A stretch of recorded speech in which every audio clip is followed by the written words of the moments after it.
As I find myself in this position for the second episode of Scipio Talks, it's kind of hard to not necessarily come up with a topic, but it's kind of hard to follow up something as emotionally charged and as melancholy as last week. But we're going to go on the opposite end here. Code Equestria has always been a channel mainly about my own musings and my own random thoughts and the randomness of entertainment. But ultimately, it always has been about three core pillars that became four: video games, entertainment, and wrestling. With the fourth being, of course, the addition of the ponies. Now, I'll get to that in a separate video about the fourth thing, but about the first three things, though, it brings me to video games. I've spoken at length multiple times last year that I believe video games, for me at least, is about to enter its golden era. Exclusivity is dead, console exclusives dead, and the whole notion of I have to go somewhere to buy this one thing is about to fucking die. A death that I've been waiting for since the age of 6, not only because of economic factors, but because of the technological law. And yes, if you want to know straight up, subjectively, where I stand in the quote unquote brand allegiance, because trust me, there is no console war. Consoles have been waiting to die for the last 10 years, and now we're finally at its heat death. But if I am part of a brand, I am part of the winning one, the Xbox brand. And yes, the winning one. I'm declaring it point blank. Why? Because they were playing chess while the rest of the video game world played checkers.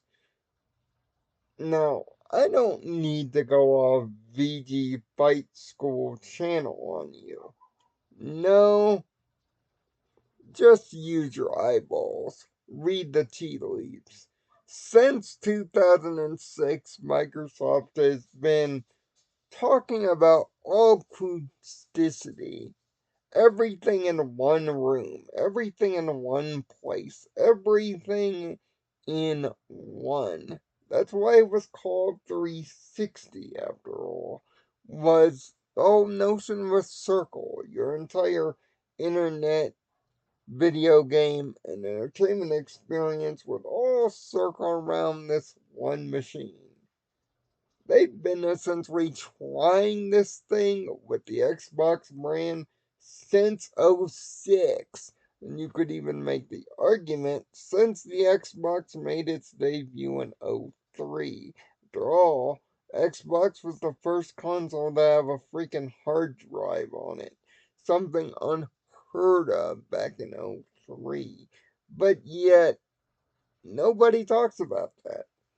Nobody talks about the technological and philosophical leaps that Microsoft has basically had to make on their own.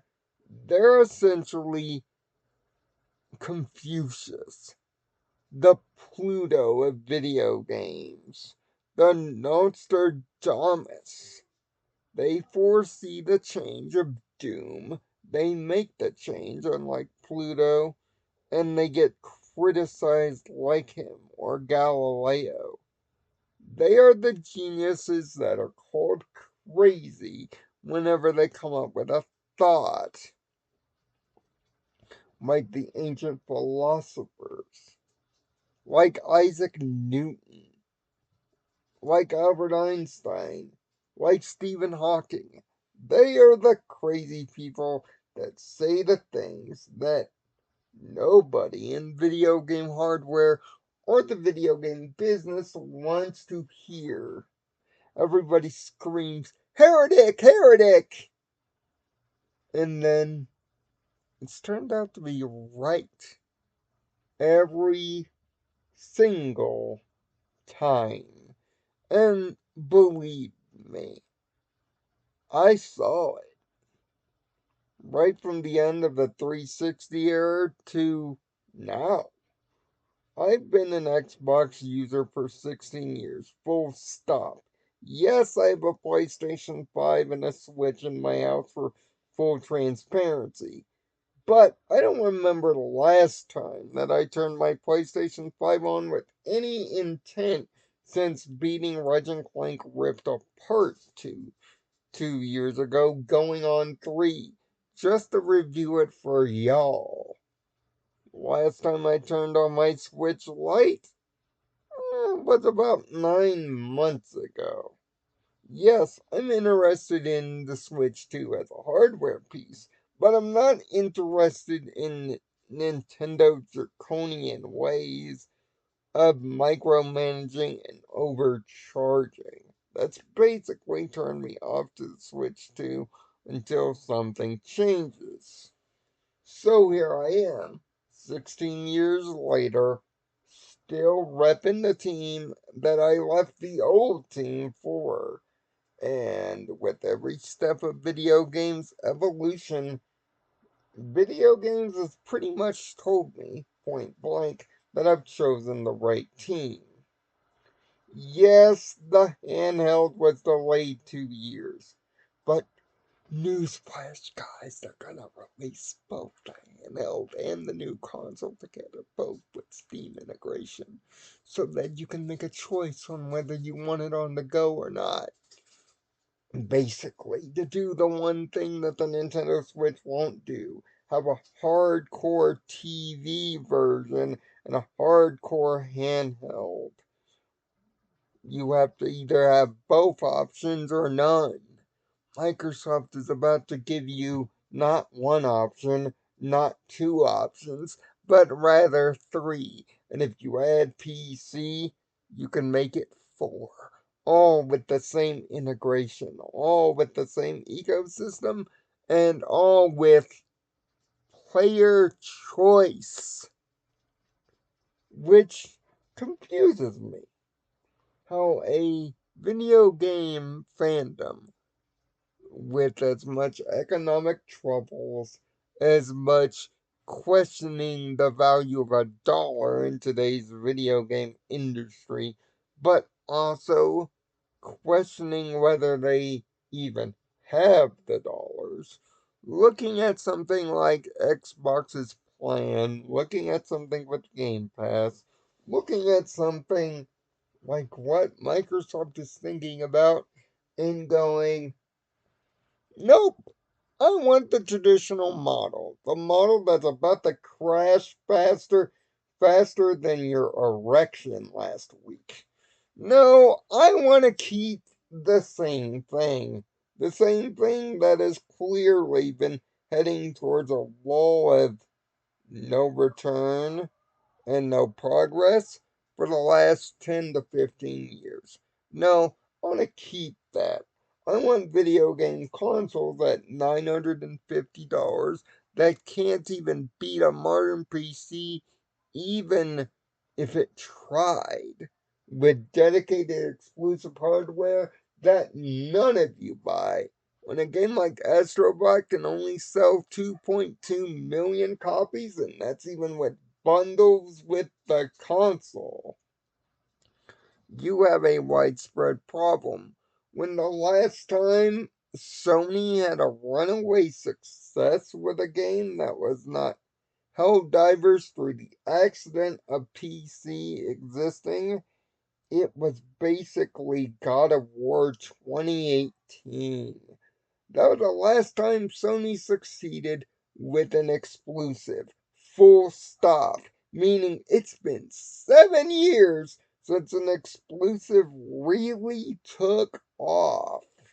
No wonder why they switched the monthly active users. Because if they would actually have to tell you how many people and how many stores actually bought the darn game, there'd be so much embarrassment they'd go hide in a box. Yes, but the old console model is supposedly the only way that it's supposed to work. If we had subscription services where gamers have choice, or anything where gamers have choice on where to buy a game, or let alone play games, that's going to be the plague that kills the entire industry. That's going to be the plague that makes the entire idea of buying a video game product some kind of ravenous poison, like buying a gun. Get this, we're equating buying a video game at any store you want, at any time you want, at any price that seems capable to you, as poisonous and as allergic, gamers, as buying a gun and loading it up and making the choice, exclusively so, to pull the trigger on an enemy that you want gone. That's what we're doing. And we would rather want that model. A draconian, almost fascist, funny that, model that does nothing but doom the market we are trying to save, or at least stem the tide for another decade until the prices get so high that it ends up dead anyway. The death of the console market in the traditional sense is inevitable. The question that we're forced to ask is, how fast do we want it to die? Now, within reason, while people still have some sort of out to stay in the business, or in the next 10 years when the heat death is inevitable, when something like an $1,000 console isn't some crazy Twitter rant, it's a reality right in front of you, thanks Trump. So, the question becomes, how much is too much? Well, we've been asking that question since the days of the Neo Geo people. We've been asking that same question since the days of the 3DO, since the laser vision.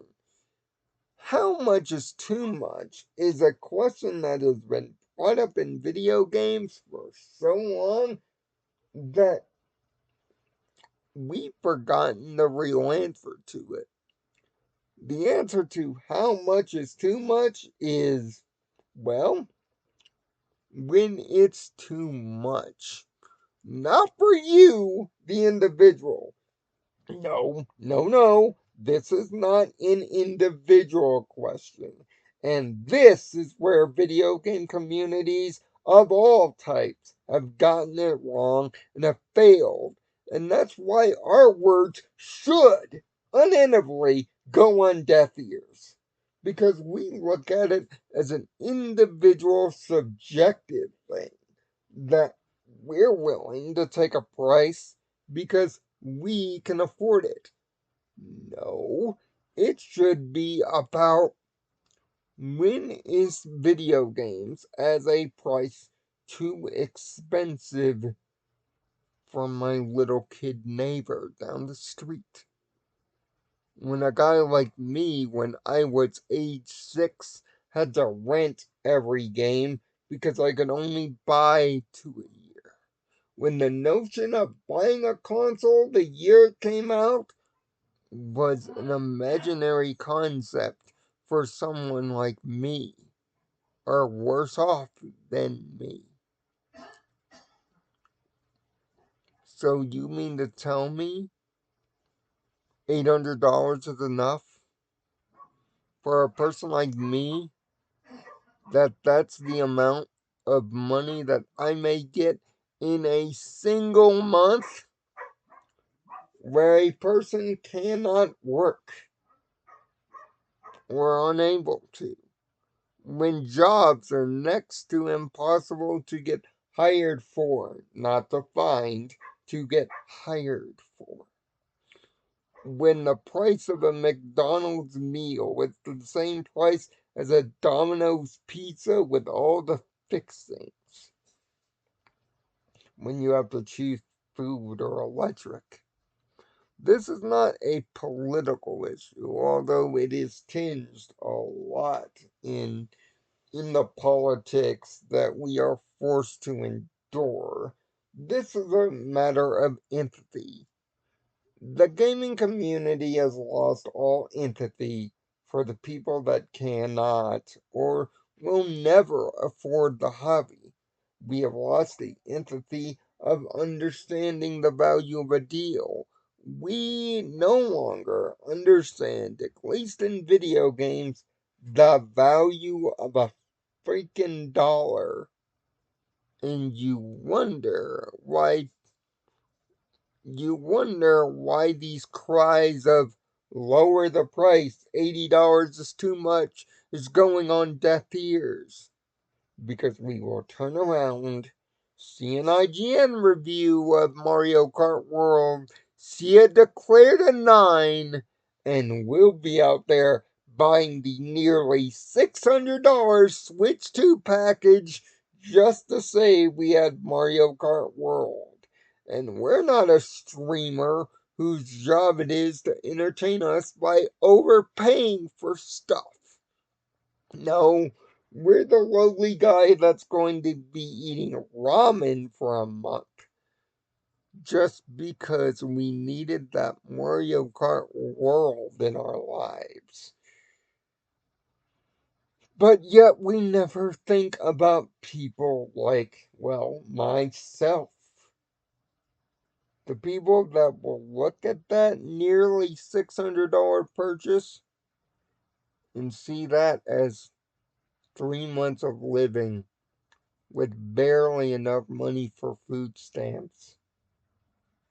When the electric's got to be paid and the online's got to be on.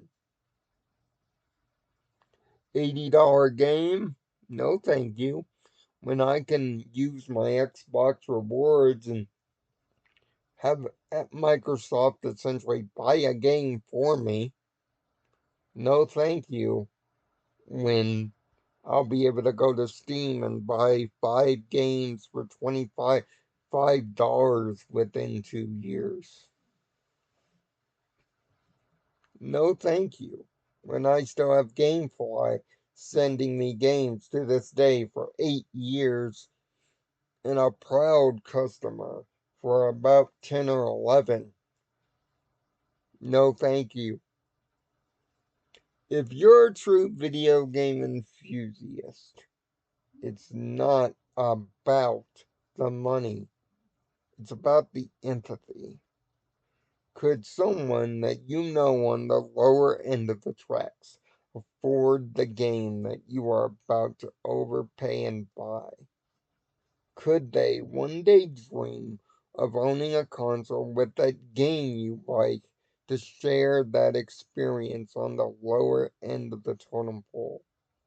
Could a kid like me at 6 years old could have imagined my mom paying $55 for Mega Man 2, having to scrunch penny pieces together for me just to have it off of 3 weeks of checks, suddenly ending up with Mega Man 2 on a Mega Man 3 on a random summer's day, or having to work my entire high school life to see a PlayStation 2 sitting on a Blockbuster counter, knowing that that work cost my mom about 3 months of work to do. And I didn't really buy my first game until about 7 months out. But us modern day gamers don't understand that. We don't have empathy for that. We don't have empathy for the reward that it is to play video games. Playing video games is a privilege. It is a reward for people that work harder than you, that do more than you. It is a reward for all those Chinese people that work in the sweatshops to build your chips so that you can be rewarded by asking for too much. Video games is in the current state that it's in because we have no accountability.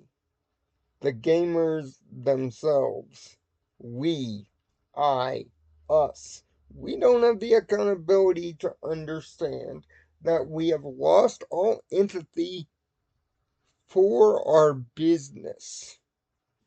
Why our business became the nerdy thing we love is because we had empathy once upon a time.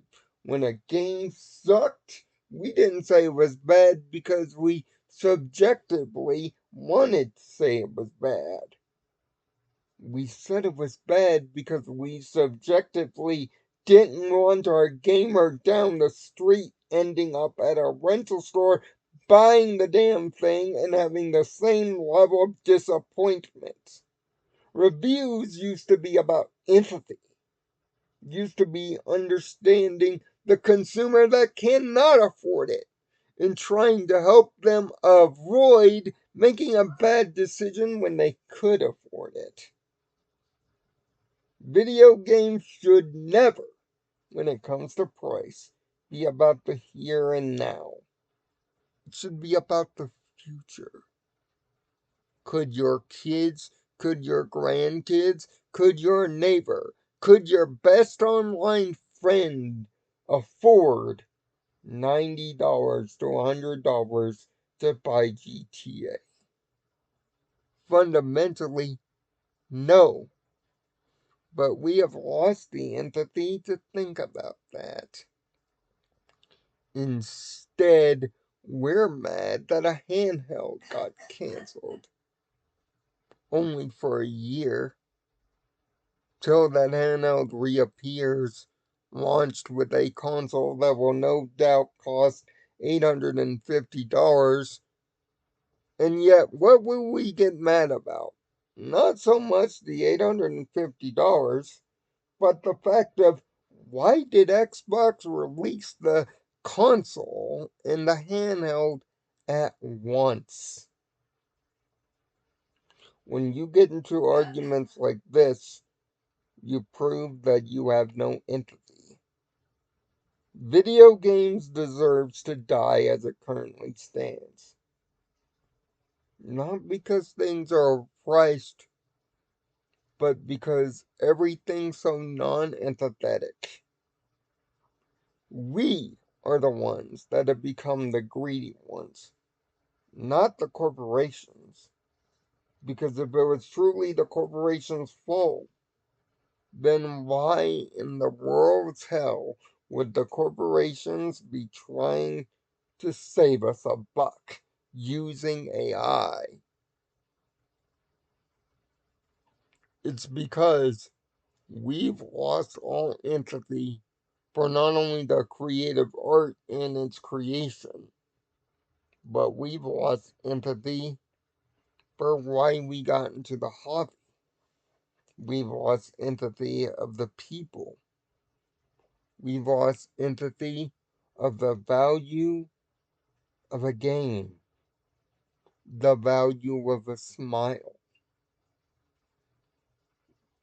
You can't put $80 to a smile, but you can sure take away a smile by offering something, offering not your happiness, but somebody else's for $80.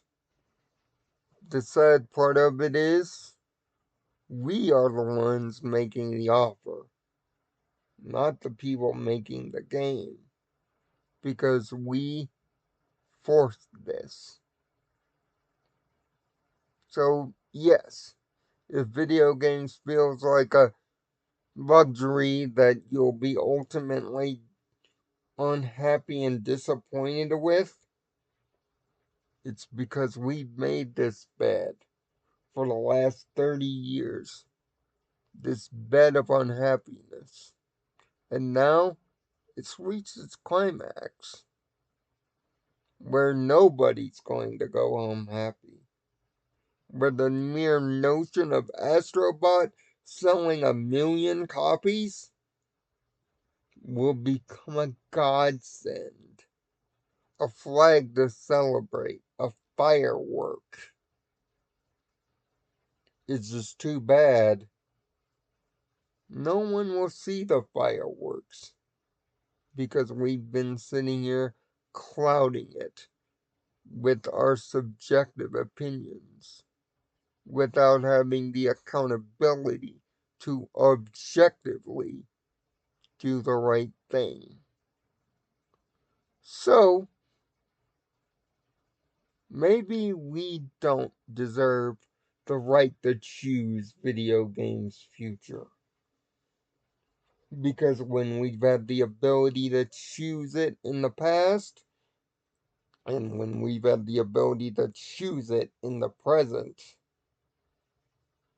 we always make the wrong choice. I'm glad I'm on the winning team.